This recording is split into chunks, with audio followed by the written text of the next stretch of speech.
And so, session number 6. And here we all are. And fantastic turnout. And thank you very much for staying with the course. Welcome back, those who skipped sessions. I understand, life goes on. Life goes on for me too, only just because I discovered on what was it? Uh, Friday. Oh no, Thursday. What I thought was a slight cold, head cold. I thought, yeah, let's just, because I had various engagements on Thursday. I thought, just let's test this. And I did a COVID test, and sure enough, I was COVID positive. That was Friday. So, um, the second time only ever. So, but very mild. And I warned Barb, Barbara, and said, like, we'll see what I feel like. But she said, well, we could postpone. I said, no, I'm absolutely fine, actually. I tested again this morning. It was still positive, but I feel fine. So anyway, that's my story. We're all still here. Um, on the subject of interaction, I do have a short presentation which I'll share with some points I want to pull out of that chapter about negotiation for meaning, um, task-based learning, and repair again, and different kinds of repair, including recast, just a few more points about that. And then I want to kind of play devil's advocate and look at the problems with approaches which are reactive uh, as opposed to proactive. So a proactive approach would be one where today we're going to do the third conditional, and this is the rules, and this is how you use it, and now we're going to practice, and off we go. Whereas a reactive approach will be one where the third conditional may or may not come up out of a task, probably won't. um, but if it does, we will deal with it on the spot or immediately afterwards. So I want to look at that because that seems to be the fundamental distinction between task-based learning and more traditional approaches. So I would like to get your thoughts on that. And some of you have been sharing your thoughts already on the thread. So let's break into group now and just discuss your own reaction to the chapter using the pre-test questions on page 161 in the print version. And if you haven't read the chapter, then ask questions of those who have. And hopefully there's enough people in each room who've read the chapter to be able to enlighten those of you who haven't had a chance to yet. All right. So 10 or 15 minutes as customary on that. Any questions or queries at this point before you disappear?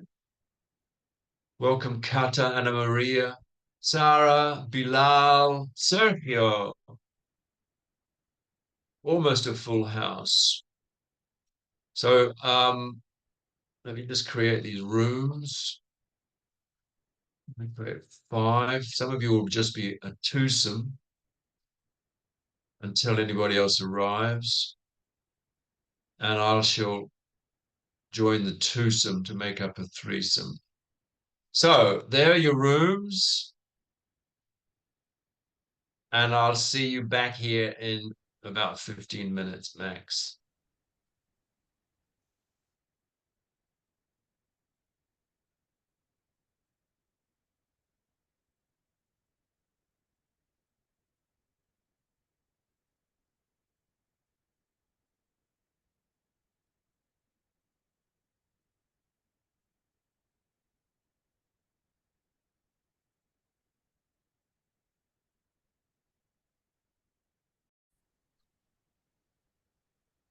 So Sarah just asked, her group was slightly unsure of the answer to number 2 in the pre-test. Negotiation of meaning during interaction contributes to language development.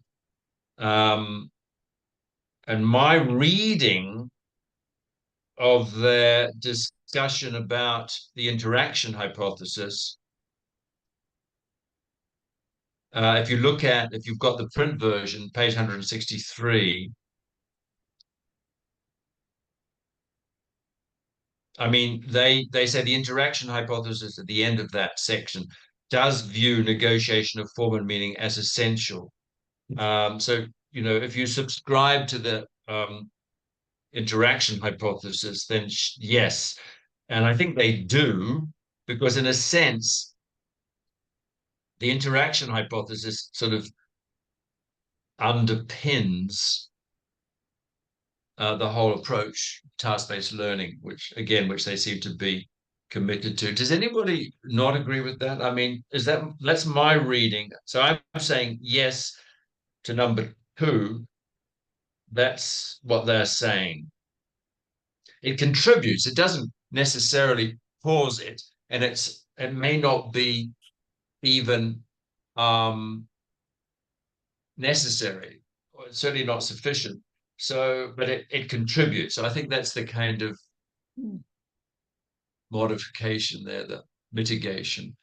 But I will come back to looking at that hypothesis in a second.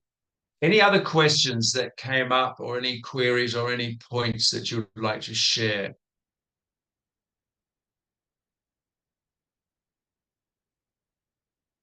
I have to say, I was very pleased that one group I went to, I didn't, you were working from the instructions from the, and clearly, Sari, your group was too. You were going through the list, but were there any others there that you were not sure about what the supposed right answer was? Scott, can I just make a comment regarding the first one? Interaction entails spontaneous, synchronous, and purposeful exchange of meaning. When I read that, my reaction was, I wish it did, because it immediately made me think of audio messages on WhatsApp. And they're not necessarily spontaneous or not synchronous. And I wonder if they actually have a purpose sometimes. But anyway, sorry, I just thought I'd make that comment. Yeah, but I think it's worth. Yeah, sorry, no, go on. Yeah, well, I think it's worth making 2 points about that one. First of all, the difference between interaction and communication, and I think that's the point they're trying to make, that you can interact in a sense. Two people can be interacting, but they don't need to listen to each other, because there's no shared purpose. And I think, the classic classroom activities where students are reading a dialogue to each other, taking roles in a dialogue, they just don't have to understand what the other person's doing. They're waiting until the other person's mouth stops, and then they say their line.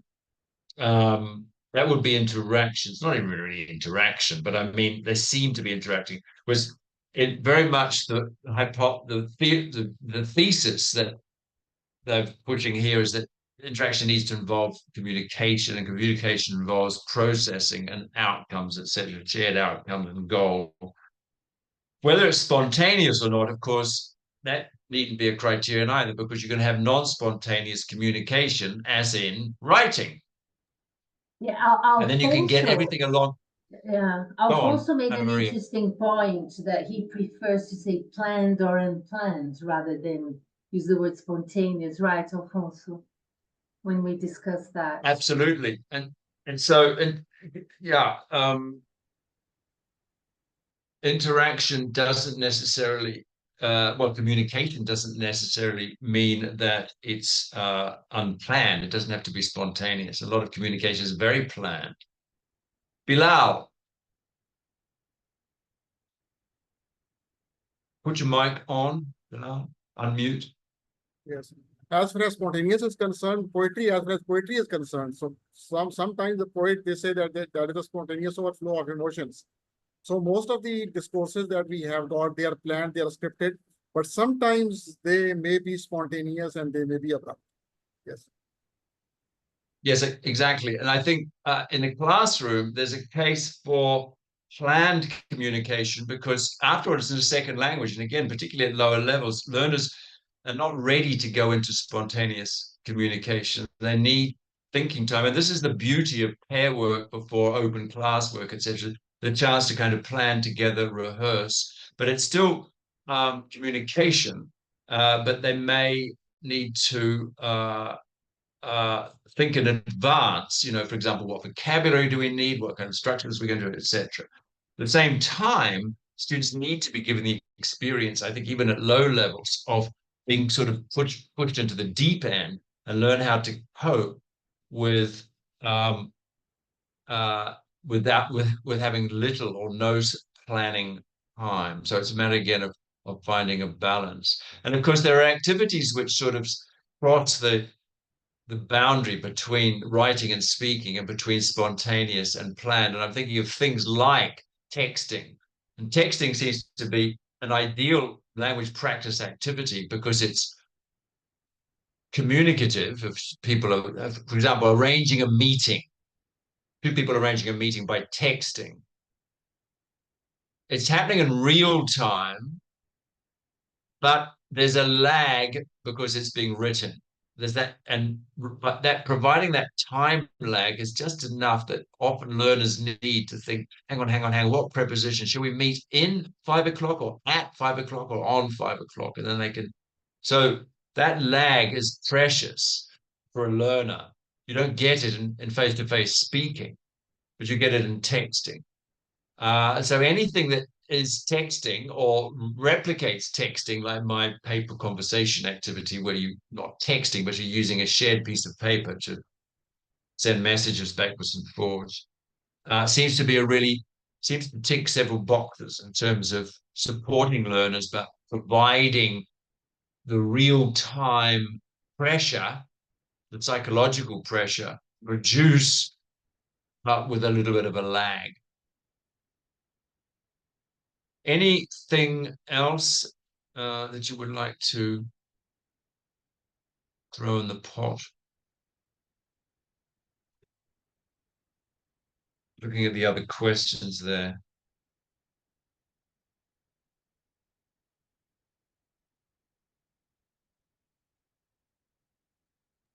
And then one of the groups, sorry. Sorry, I should say the recasts are the most effective way of providing oral corrective feedback. That was just a little, we had a brief discussion about this. Yes, and I want to come back. We talked about that last week, and I want to come back to it again, since it gets a big mention here. And again, revisit some of the research I actually quoted last week, but I found a slide which summarizes that. But I think what they're saying here, no, it's not the most effective way, certainly not the only way. And again, I think what they're going for is a balance of different ways of providing corrective feedback. And then one of the groups I visited was discussing the fifth point here: decision-making tend to be more appropriate for novice, whereas information gap tasks require a higher proficiency level. Clearly not. It's the reverse, because information gap tasks are relatively, well, I would say mechanical, but we'll see in a minute an example of how they work at the most basic level. And talking with the group I visited, we realized in a sense that all communication tasks are information gap tasks. If you think of something like an opinion task, did you like the movie we've just seen, or did you like the song we've just listened to? There's a gap there because I don't know what your opinion is, and I'm asking you. So, but it's an opinion gap rather than an information gap.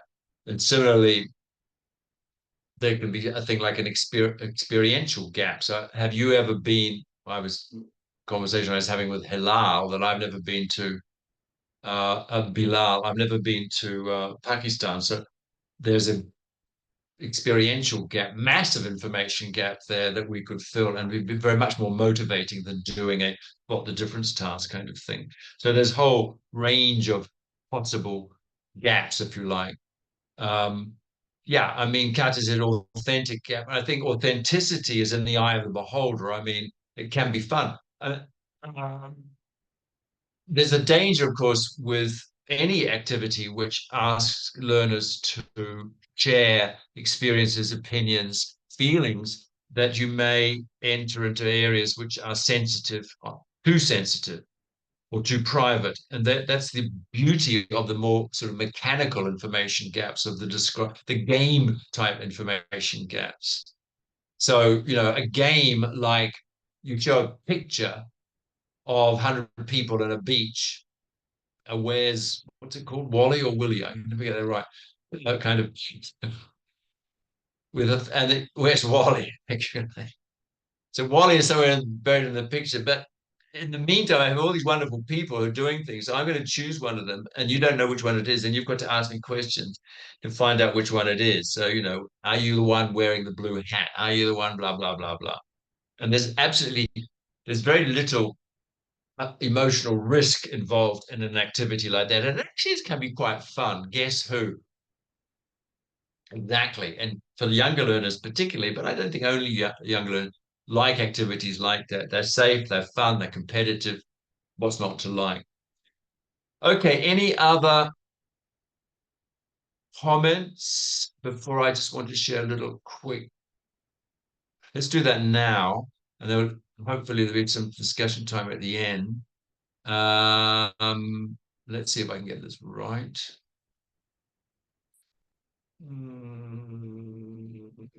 So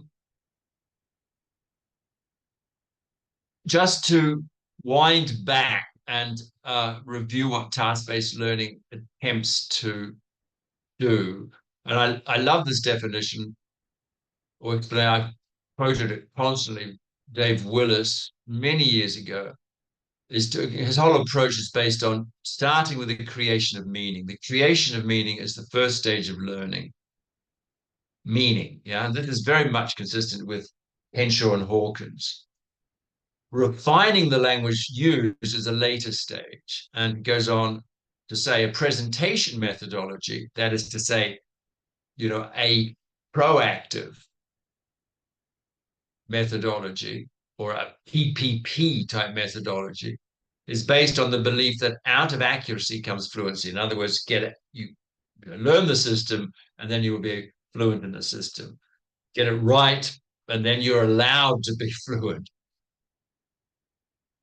In complete contradistinction to that, a task-based methodology is based on the belief that out of fluency comes accuracy.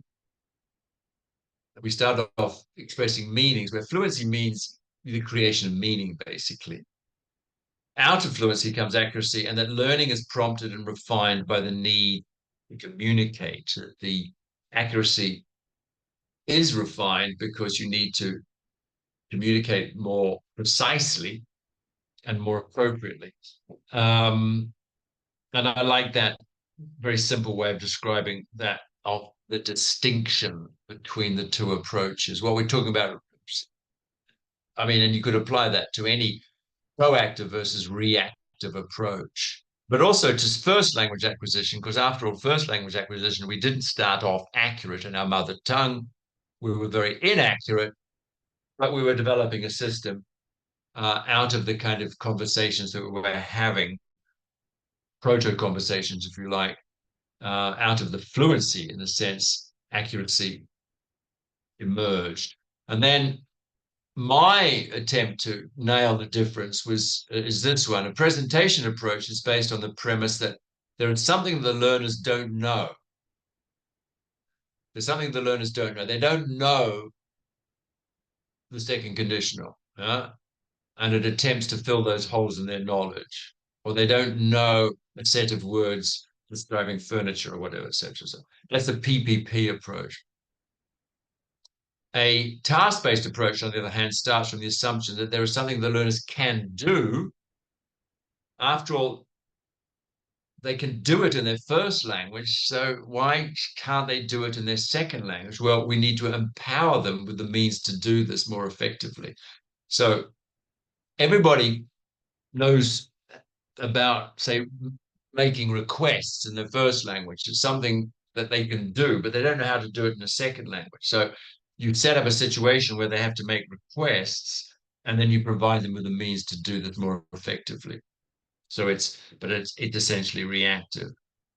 And I have here a couple of Oh, yes. So I like this very much. I've just abbreviated this. So what are the criteria for a task?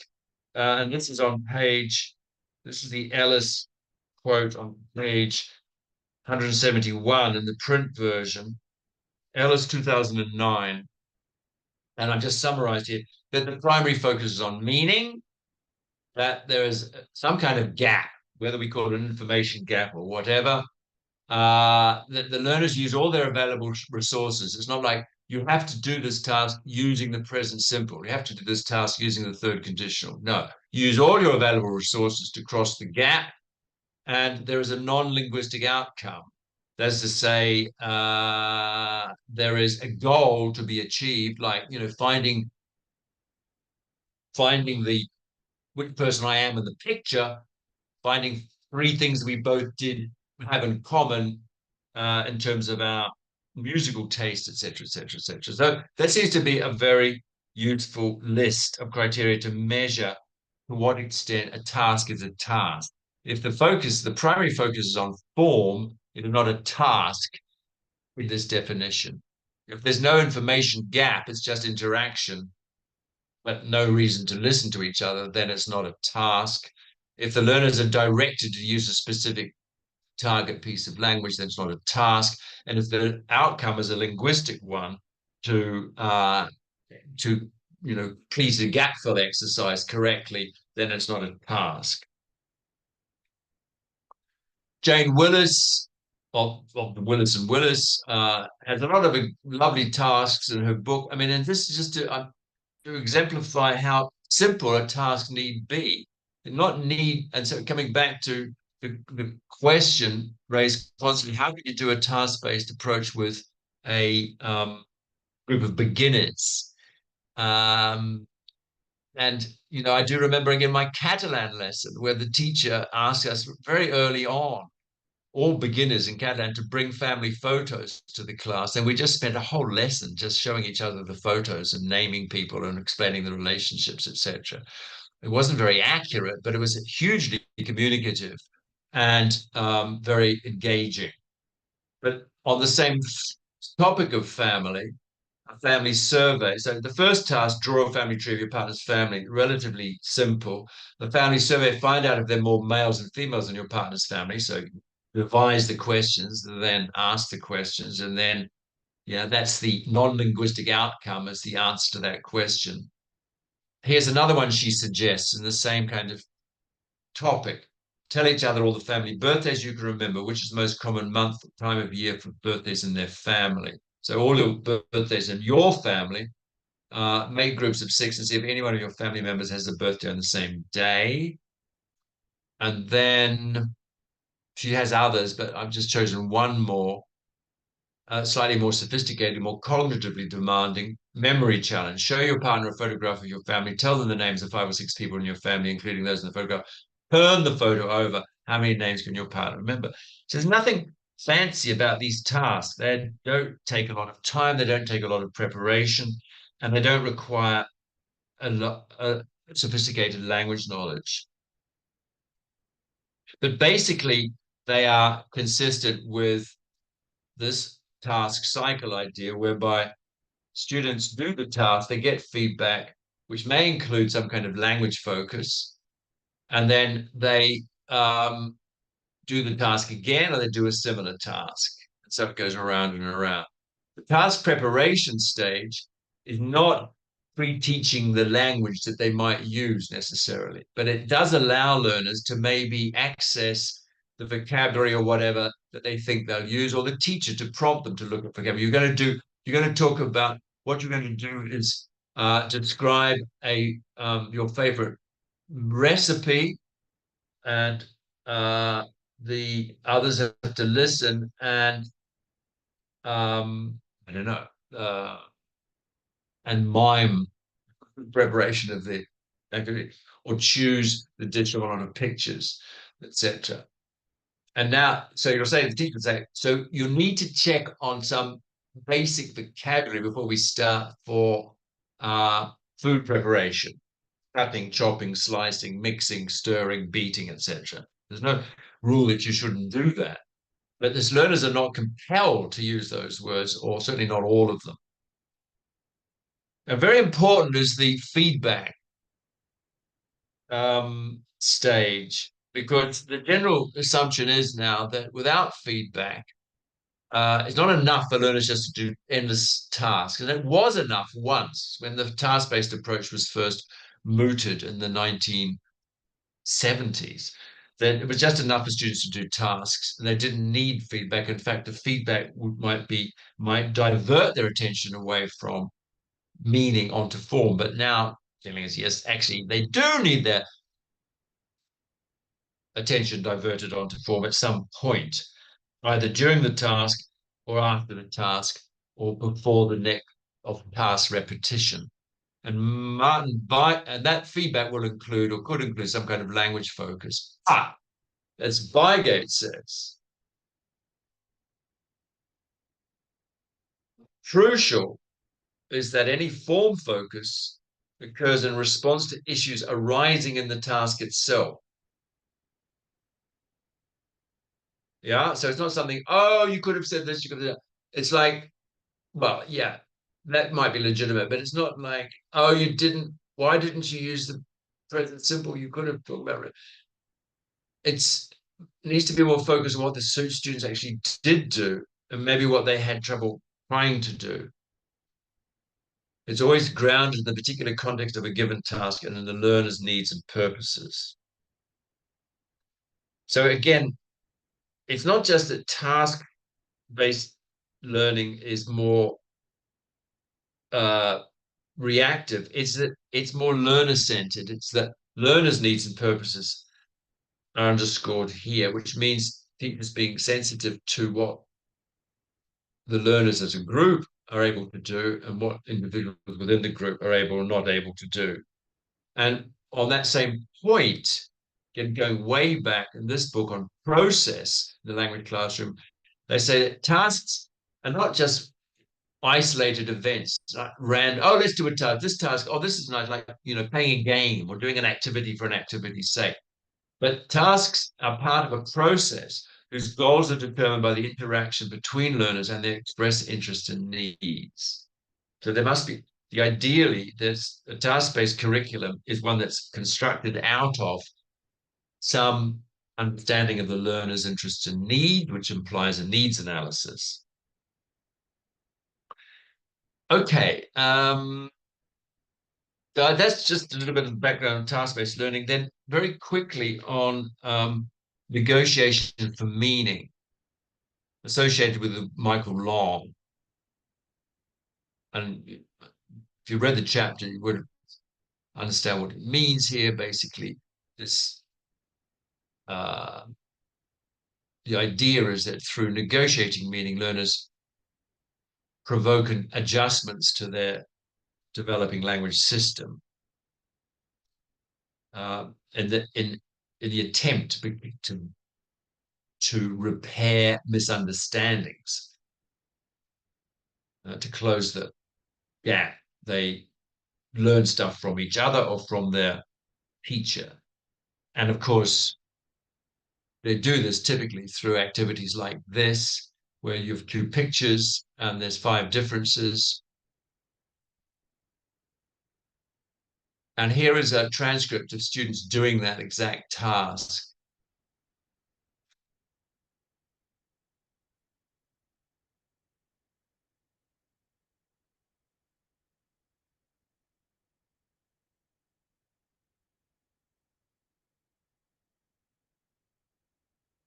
So here you have communication in the sense that they have to process what the other person's saying and looking at the picture. But I don't see any negotiation here. I mean, there's negotiation of meaning as they sort of like, which part of the picture you're looking at, and the bottom of the picture, the bottom. Okay. But there's no like, oh, I don't understand what you said violin, but what's a violin? Tell me. You can see where, for example, Lexis is being explained. And in fact, research studies of this kind of negotiation or this kind of interaction in classrooms has been pretty dispiriting in the sense that it doesn't show that learners don't negotiate much. It's a little bit face-threatening to say to somebody, look, I don't understand what you're saying. Can you explain it? And there's also this sort of idea, well, maybe, or, you know, well, I don't want to show myself as being stupid by asking, sorry, what's a violin? Or often there's this kind of wait and see strategy going on with students. Like, oh, I didn't understand that for a second, but we keep talking, maybe it'll become clear. But the point is that there is not a lot of negotiation and evidence here and in many of these kinds of tasks between students, leading some critics of task-based language teaching like Michael Swan, and this very provoking article, he says, well, yes, exchanges with native speakers, what he means by his very proficient speakers, may generate input which can be learned from. It's difficult to see how in many classrooms interaction can reliably promote the acquisition of new material during task performance between students. You know, what new material is going to come up which they can then take away? Unless the teacher is the interlocutor, task-based interaction may more easily uncover gaps than bridge them. This is quite, So what's the point of doing these kinds of communicative activities apart from developing confidence and fluency? But is there any mutual learning going on? And he goes even further to say tasks can be structured to promote more complex and accurate interaction. And the whole history of task-based language teaching, the literature is showing how you can calibrate tasks or configure tasks so that there's a more challenge successively. And those 3-4 tasks of Jane Willis's about families, there is some kind of task difficulty built in as you go through the tasks. Not a lot, but some. So he's saying, yes, you can structure tasks to promote more complex and accurate interaction, but there's no evidence that such interventions make unknown language emerge. However you tinker with a task, how can you make language that is not known to the students come out of the task? Aren't they just going to be recycling the language that they already know? And that's, I think, a question that really needs to be addressed. And I don't see it being addressed very much in the literature on task-based learning. However, you know, here's an example. I showed this to you last lesson where when students repeat tasks, yes, there's increments in complexity and fluency. And there is evidence, perhaps, that they actually pick up things from each other. So notice in the first attempt, one of the students, Anne, said they were fed up. They did it twice, they did it a third time. And then he says they were fed up. And I think, oh, wow. Now, the people who collected this data don't comment on that. But to me, this seems to be suggestive that people do pick up stuff. But how many tasks would you need to do to pick up everything that you actually need as a language learner at B1 level? And you say, well, okay, that's the problem with students talking to each other. But what about students talking to the teacher? Isn't that more generative? So here's an example. Again, I've used this hundreds of times, but it's a good example of a teacher interacting with a single learner. And they're talking about movies. And he says, Vin, have you ever been to the movies? What's your favorite movie? Big. See, data, which is 1995, is pretty old. Big, okay, that's a good movie. That was about a little boy inside a big man, wasn't it? Yeah, boy gets surprised all the time. Yes, he was surprised, wasn't he? Usually little boys don't do the things that men do they? No, little boy, no drink. That's right, little boys don't drink. So you see what's going on here. Classic example of a teacher scaffolding a conversation by recasting the students' contributions. Little boy, no drink. That's right, little boys don't drink. And so this is recasting as a form of repair or negative feedback. But is it negative feedback? I mean, there's nothing there's no indication to the learner that what the learner said, no little boy, no drink, is non-standard. It's just that the teacher says something slightly different, but seems to agree with me. So this is a problem with recasts. And Roy Lister, who has written extensively about recasts in the context of content and language integrated learning. And this is a point that Hawkins and Penfield and Hawkins make, that it's higher level learners and high ability learners that notice recasts more than low ability learners, but actually it's the low ability learners that really need to notice them. Pronunciation errors are more noticeable than recast of grammatical errors. Well, okay. And recast may benefit language development when the learner has already begun to use a particular linguistic feature and is in a position to choose between linguistic alternatives. So in other words, if they are already familiar with the choice, then the recast will be more, yeah, okay. So a student says, I have been to the beach yesterday. And the teacher says, oh, you went to the beach yesterday. And said, oh, yeah, have been, went, yeah, yeah. They notice it because they've been taught it. And Lister goes on, and this is the key thing. Now, remember, he's talking about content-based teaching, where teachers are teaching subject matter content in the target language. So teaching in Canada, specifically teaching English-speaking students the curriculum in French. So the focus is entirely on meaning, and the default feedback move is recasts. And he concludes from that, so it's very reactive. He says if teachers were to rely exclusively on reactive approaches, no proactive teaching, students would soon be discouraged by being pushed in ostensibly random ways to refine their target language output, without the possibility of accessing linguistic support provided systematically through proactive instruction. So this is a downer in the sense that what he's saying is, particularly in a context where it's purely meaning focused, unless there is some proactive instruction, it's just going to watch over the learners. And they may be discouraged because they do want, I want to know the difference between the present perfect and the past simple, let's say. And those of you who've done dogma course will be familiar with these kinds of criticism. And just one more for good measure. 3 limitations of social interaction for language learning, based on research into such interactions, is that there is, first of all, difficulty in retaining language provided by interlocutors, and that we know that stuff comes up, they notice it for a second, and then a lot of other stuff comes up, and then so what's the teacher's got to do? Capture this stuff, write it up, record it, put it into their digital flashcard. If it's vocabulary, keep revising it, recycling it, going back to it is not enough, just a one-off occurrence. Over-reliance on the interlocutor assistants to do the scaffolding, the work for them, helping them notice it. And inability to handle too difficult conversation topics. Yeah.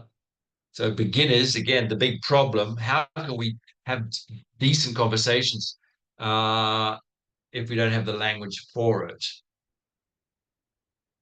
So these are some of the kind of what I would say the caveats involved in any approach like task-based teaching or dogma or anything that is essentially reactive. There are problems to be dealt with. And just very quickly, just to look at going back to the alternative, to argue that, yes, you do learn in social context. Michael Breen said many years ago, the language I learn in the classroom is a communal project derived through a jointly constructed process. Now, a jointly constructed process needn't be an information gap activity. It could be something much more cognitively demanded where students are collaborating on, for example, reconstructing a dictogloss, dictated text, doing it from memory, but doing it collaboratively and talking about the language as they go. And then maybe writing another text based on that. text that they've just reconstructed, that kind of thing. But it's a jointly constructed process, and they're teaching each other. And of course, my favorite all-time method is this one, which is, I mentioned it in the Sandra, in the response to your comment, how to deal with beginners. This is illustration from one of the first articles about this approach, community language learning or counseling language learning. Charles Curran, in the 1970s, developed this approach of small groups collaborating to build up and record line by line a dialogue about anything that they want to talk about. And how do they do that? Well, the teacher or teachers in this case, notice that this is completely improbable or implausible that there's 5 students and there's 5 teachers. The Black Lodge is because there's 5 different languages going on. So you have a teacher who speaks the language of the student and the target language, English presumably, and they're going around and the student says, how do you say such and such? And the teacher tells them, and then they contribute it to the conversation that's recorded and so on. Normally, it's just one teacher moving around who is providing the language input because she shares the language of all the students. And Sandra, I see you've got your hand up. I'll just come back to you in a second. Let me just talk about what the teacher's doing here. It's not so much translating the teacher as the knower, but that's how what the teacher is called in the literature on CLL. It's not an exact translation of what the learner has said. The knower is obligated only to provide something which the learner can feel that he, the learner, was the source of. So the teacher's making decisions about, well, the students try to express something in the third condition, but they're not ready. So I'll just make it. He's trying to say, if I'd had the money, I would have taken a taxi. Say, no, another way of saying that, I didn't have the money, so I didn't take a taxi. So on. And that is it. Let's stop there. Lots of questions, comments. Sandra, you were first. Yes, my concern is not, I mean, I don't teach beginners, but I teach teachers to try to use this approach. And that is generally what is most difficult for them to understand. But that is because we have like a too structured mind, too traditional, that what they want to do is to teach grammar, and that's how the languages are learned. So explaining or trying to make them understand that you can deliver a lesson based on students' needs to say something, and that need will get them saying things. When we have beginners and they don't have the language, and it's not really possible to do that, that is the problem when they try to think of how to plan the lesson. What language might emerge?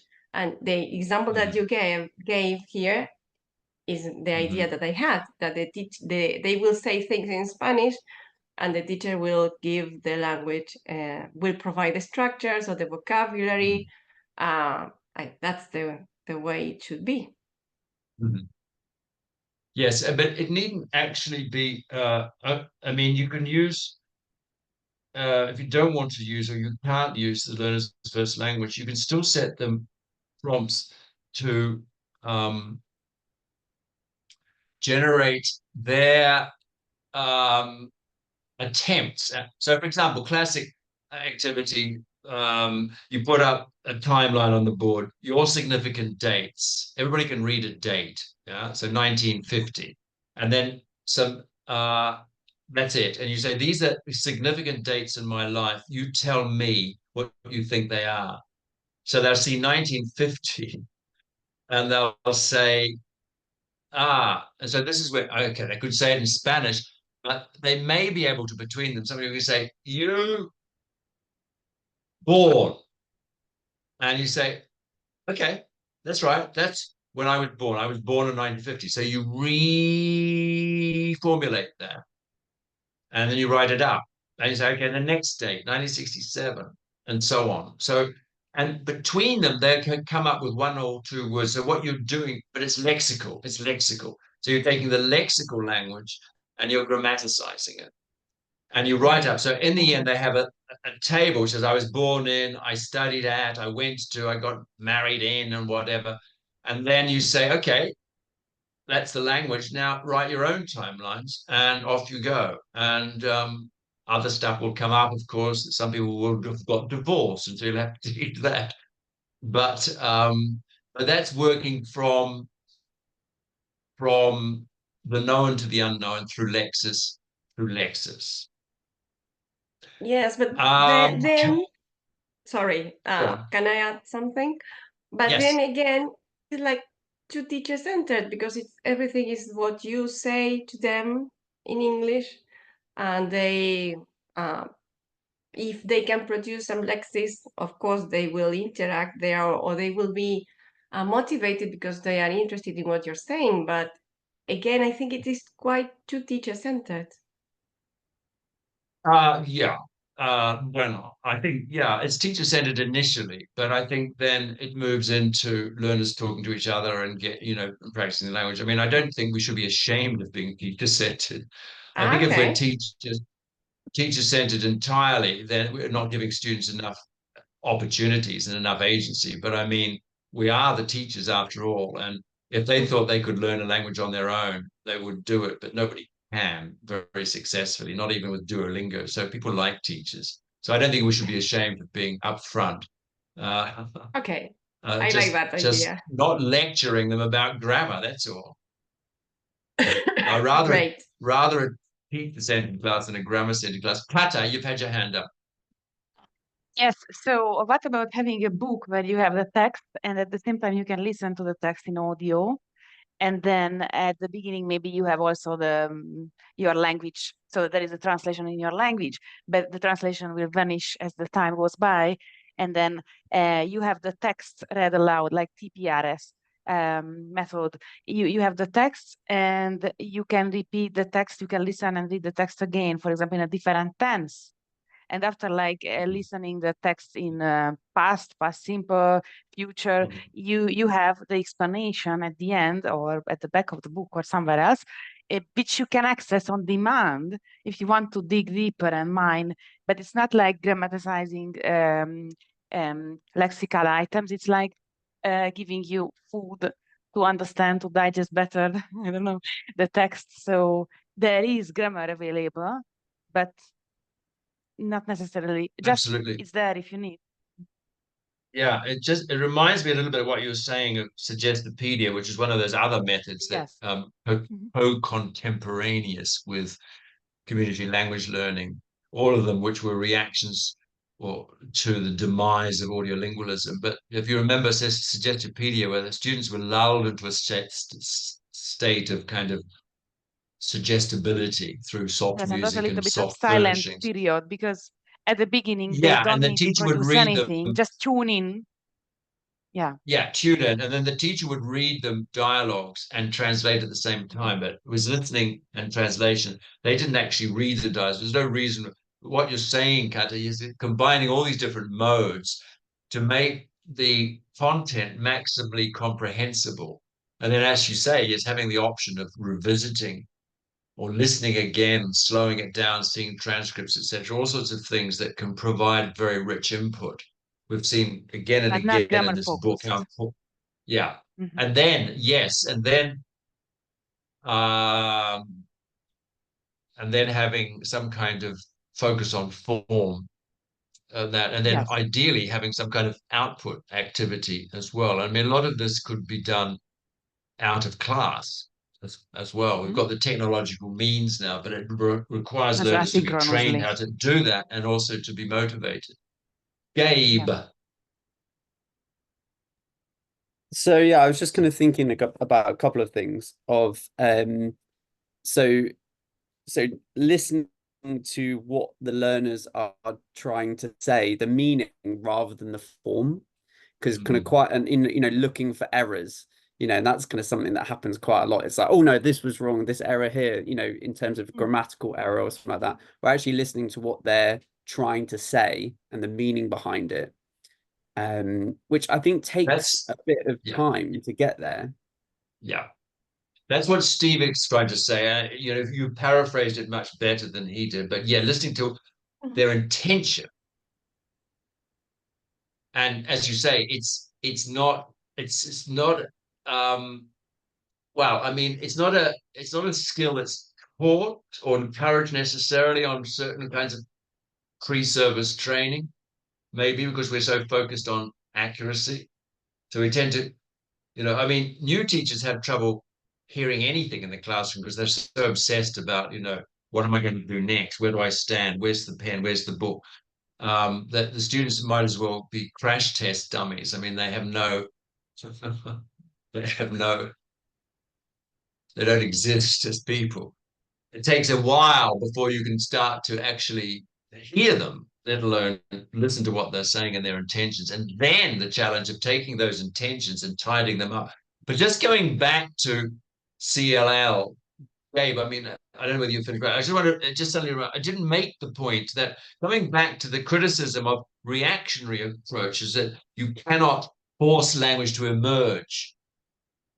I think you sort of can in a CLL kind of thing. So when students are trying to say, you know, I went to the beach yesterday, and they don't even say, you said how to say it, and then it's recorded, then it's transcribed onto the board after the recording has been made, and then the teacher has the option of pointing out specific things that the teacher decides are within their kind of present zone of proximal development. And that seems to me, I like the idea of that, because all the meanings have come generated from the student, they've been tidied up by the teacher, and the teacher has the option of putting them into the kind of grammar structures using lexis, etc., that is within their competence, and maybe a little bit above it, and then drawing their attention to it. So language emerges. If we do that enough language is going to emerge to cover the basics. You know, the third conditional is probably not going to come up, not even the present perfect continuous. So some things we'll need to top up with more formal, conventional teaching. But an awful lot of mileage could be got out of just having students have conversations about things that matter to them, arguably. Gabe, had you finished? I just cut in then. No, great. That was exactly kind of what, yeah. Just the only other thing was what you said I like about the teacher-centered, learner-centered. There's an episode of Curb Your Enthusiasm, Larry David, where there's a big thing about who a dinner table, a dinner party, who sat in the middle. And this is really important because whoever sat in the middle needs to be the person to introduce a topic and then bring people in. And if you've got the wrong person sat in the middle, there's the dinner conversation is terrible. So I kind of like that idea. I know, if it's the mansplainer in the middle, that's the end of any conversation. Yeah. Deborah. Yes. I keep coming back to this idea. I think it's something we discussed in another course, maybe the dogma course, but I keep coming back to it, and I wanted to share. I think it's this idea that the teacher wears two hats in the class. So you're focusing on meaning. You're having an interaction that's really real, but then you're also keeping an eye for language, and you're looking for learning opportunities and emerging language for that sake. And I think also like emerging language, or maybe feedback in a TBL lesson, I think it's really nice if you can, like as the book said, provide correction without shifting the focus of the conversation too far from meaning. So I think it's really nice if you have the ability to catch some emerging language and write it down. I have it logged in like in written format so you can come back to it and the students see. And even if you're recasting, why not make it obvious? Like, why not say, this is what you said, let's pause for a second, let's look at this, this is how I would say it, and maybe provide a brief explanation if needed. But these two things can happen at the same time. They don't have to be so separate. They can exist within the class. And I think that creates this really beautiful environment for learning. But the teacher is not away from the conversation. We're having a conversation. We're just pausing. So wearing two hats. That's how I see it, Absolutely. maybe. Yeah.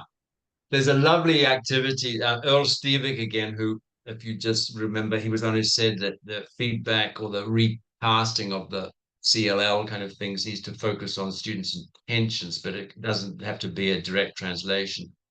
One of his favorite activities is a one-to-one learner, and we were talking about one-to-one classes before the session started, is you tell the teacher, your private teacher, something that you choose to tell them, something that happened, something that concerns you, something that funny story, whatever.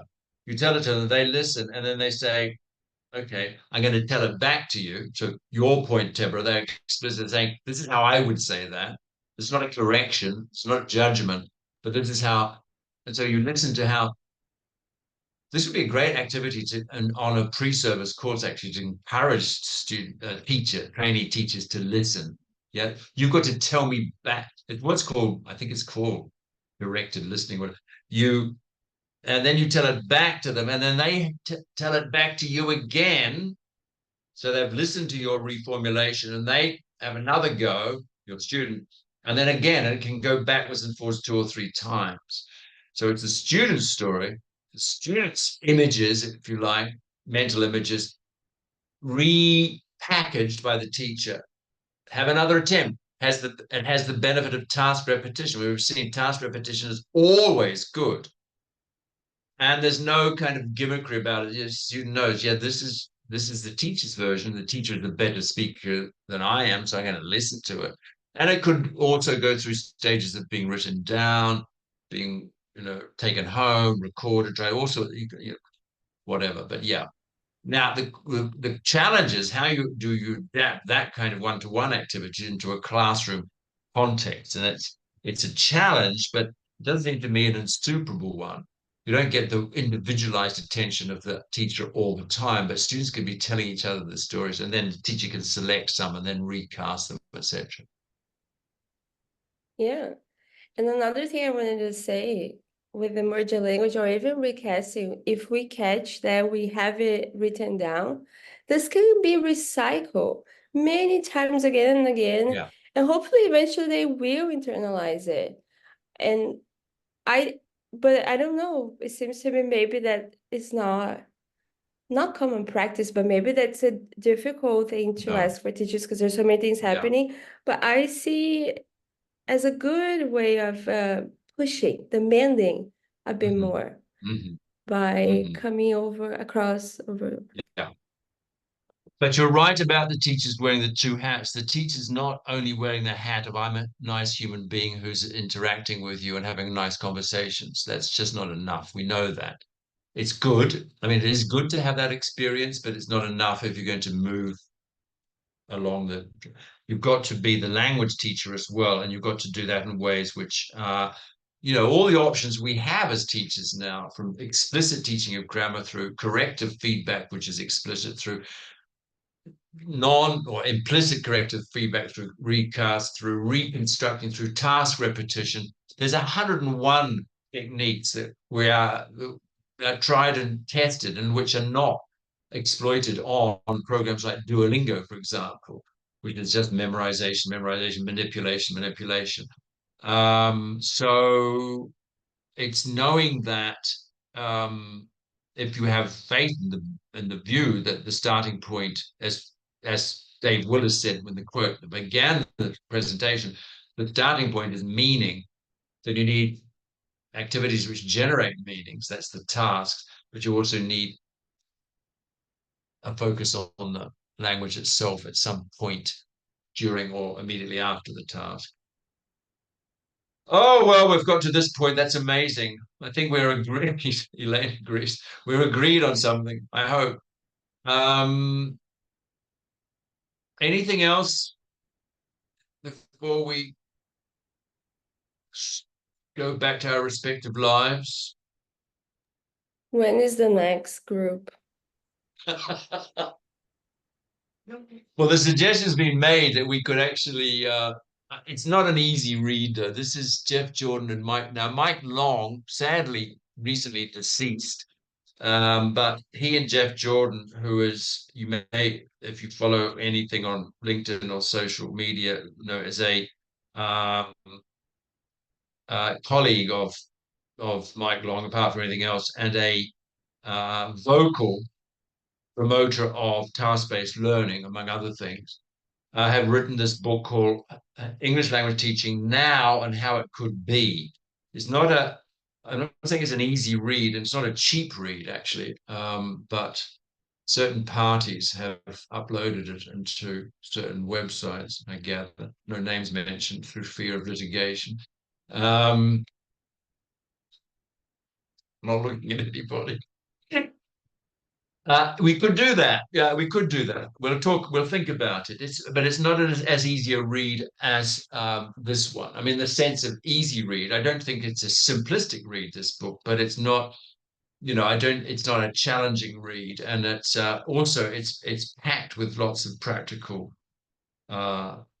stuff, application, which is one of the reasons I chose it. So, but yes, Deborah, let's talk about that. Please. Anything else by way of anything you really wanted to say but haven't had a chance to say it? Yes, Alessandra. Oh no, you're clapping. Okay. How can we all stay in touch with each other? That's a Ah, great, I was thinking about that. well, maybe James has some suggestions on maintaining the conversation. Oh. Well, I've done this James. with several groups in the past, but it seems that each group has its own preferred avenue of communication, whether it's just putting up an email list or doing something like, oh, what is it, Kata, that we're using, or Elaine? I don't like that. Yeah, you don't like it, and it's Right. not working so much for the whole group. But what's it called again? Black. It was Slack. Slack. Yeah. Okay. Slack. That's Mhm. it. Yeah. Or something like that, and it's just a matter of what the group decides works best for the majority of the group, perhaps. Yeah. Well, listen, on that note, time's running out, but I mean, the forum will continue, and there will be two new threads I'll put up today. One, which is the summary or reflections of today's, but also a new one, because actually, if you hadn't noticed, that there's an epilogue to the book, a reality check, and there's some frequently asked questions, which I think are really worth engaging with. Questions that teachers ask constantly. What if you are tied to a textbook, for example? What if my students seem disengaged? And they have their own take on those questions. So I think that would form the basis of a kind of post-course discussion, yeah, which we can keep open as long as it's necessary. And then we could also field suggestions as to how we could maintain the conversation for those who wish to. But I would again mention the fact how James has been fantastic, not only in putting the archive together of copyright material, but also of maintaining the group. One group, I think, had been going on for at least 2 years or more, which was the first book discussion group we ever did based on that book called Meaningful Action. And that's been a hugely successful. So if there's any initiative in that direction, we will be, I know ITDI would also be very, very happy to support it. So do come back to the forums in the immediate future, and there we can discuss, as I say, possibilities of keeping going. So I think on that note, thank you so much, all of you, for your participation, contribution, brilliant ideas, insightful comments, probing, often challenging questions. the nice thing about Zoom, I can say I'm not looking at anybody in particular, but actually I'm looking at everybody in particular. And it's been a great experience, and it's been great to meet the new people who haven't been on previous courses, and I hope to meet you again on subsequent courses. And it's always a pleasure to meet the old faces. So I shall say goodbye. The recording will be available, and the PowerPoints will be available very soon. So once again, thanks everybody. See you back Thanks, in the everyone. forums. Bye-bye. Bye, thank you. Bye. Bye. Bye, thank you. Bye. Bye.